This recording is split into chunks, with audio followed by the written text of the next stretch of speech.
What up, y'all? This is All Hustle No Cap, and today's video is being brought to you during a power outage in my neighborhood. Right now, all the power is cut off to my neighborhood. It was a terrible windstorm, and nobody in my neighborhood has power except me. In this video, I'm going to show you what kind of generator I'm using, the inlet system I'm using, the interlock kit that I'm using, how it works, and exactly what I can and cannot power off my generator in my house during a power outage. If you already a subscriber, welcome back. If you're new to the channel, please don't forget to smash the like button, subscribe button, notification bell, and if you want to, you can follow me on IG. The thing about getting a generator is nobody ever thinks they need a generator until the power goes out, and then that's when everybody thinks they need a generator, and you're gonna have a fucking crazy time trying to find one. The stores get sold out instantly, and depending on the scale of the disaster, like if it's local or if it's like a bigger area, it'll be harder and harder to find a generator. Get your generator ASAP. You know, if you've ever had to deal with a long-term power outage, whether it be from like a hurricane or a tornado or just a bad storm or something like that, it could take your power company a while to get the power back on to where you're at. Last time we had a power outage, I think the power was out for like 3 days. Like 3 days is a long time to go without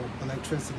It seems like every time there's a power outage, it'll always be around the same time you just went grocery shopping. So a lot of times when these power outages happen, you lose everything in your refrigerator. 36 hours, you're going to have to start throwing shit away.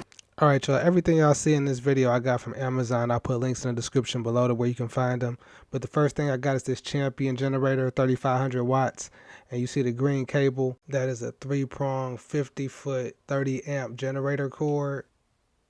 It plugs into this 120 volt port, and it's got a twist lock. And I have this cord. It's a pretty long cord. I recommend you get a cord that's at least 50 feet because you never know how long you might need to route this cord.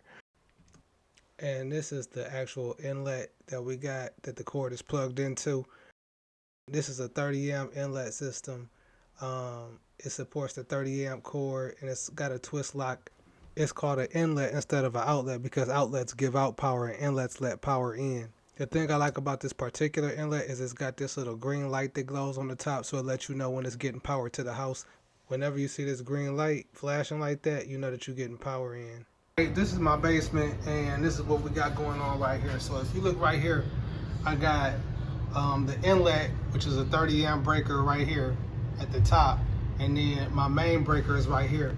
Now, I don't know if you guys can see this, but it's got these grooves here to make it so I can have the inlet on and the breaker on at the same time. The reason for that is because if I got the inlet on and the breaker on at the same time, then I could actually backfeed the cable and I could shock one of the workers that's working on the line. I think it's a legal thing. You have to have by law this little piece right here, this little interlock piece, that's what it's called, and I'm gonna put a link to that in the description. It makes it so it's impossible to have the inlet and the main switch on at the same time. So when you have your electrician install this, you want to make sure that you definitely have this interlock kit. They got different kits depending on what type of breaker you have. It's all based off the brand name of the breaker. For my house, it's a Siemens breaker 200 amp box. But for you, you're going to have to look up what you got and get the appropriate interlock kit for your breaker box. Now, you can see I don't have all these labeled, and that's because I just got this done like maybe 2 weeks ago. Not even 2 weeks ago, about a week ago I had this done. So I didn't get a chance to label all of these, as you can see, but definitely make sure you label it because it's going to be important. I can power up to 30 amps worth of stuff, and each breaker isn't using the max capacity, so I was able to turn on quite a few of them, and I'm not having any problems. I got my TV room in my garage hooked up. My furnace is, I think I got the furnace off right. Nope, the furnace is on right now, which isn't really necessary because it's the summertime. And then I got various things on, like I said, they're not labeled, but I'm going to show you all the rooms in my house that I got on. Out of all the breakers in this box, it looks like I have on 11 of these breakers are on right now, and everything is powering fine off of this generator in the middle of a power outage. I gotta excuse my basement because, as you can see, it's under construction, but I got power to my basement. I was able to get power to my whole TV room. I was able to get most of the electricity on in my kitchen, everything really except for the stove, and that's because it runs on a 220 outlet, and that's too much power for my generator. And I know the microwave looked like it's on, but when I actually tried to cook something, there wasn't enough power to make it actually heat it up. I did have enough power to be able to operate my air fryer though, so that was something I could use to cook with. I also had enough power to power up my refrigerator and freezer. You can see everything is still frozen 2 days later, and everything in the refrigerator is still cold. I was also able to power up the lights in my downstairs as well as my upstairs hallway.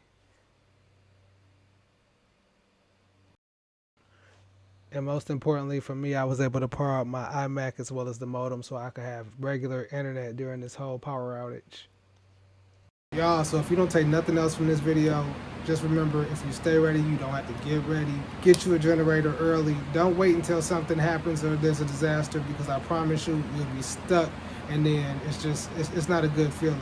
Like, get a generator. I'm gonna give y'all a little bit of game about generators. The kind of generator I got is maybe like the cheaper generator. I think I paid like around like $500 or $600 for it on Amazon, but it takes regular gas. Like, I gotta go to the gas station and I can fill it up with gas, and that's cool in the case of an emergency. But sometimes you could be in an emergency where maybe the gas stations don't have power and you won't be able to get gas either. So an even better solution than the generator that I got is they got another kind. It takes natural gas, meaning that it'll plug up to the gas lines in your house, and you don't ever have to go to the gas station. You just gotta turn the gas on, and then you can feed it to your house through the inlet. You have continuous power without having to go to the gas station. I'm gonna put a link to one of those in the description below. They cost a little bit more, but really those is the best if you want to have peace of mind. Hope y'all enjoyed this video and found it helpful. If y'all did, please don't forget to smash the like button, subscribe button, notification bell, and I'll catch y'all on the next video.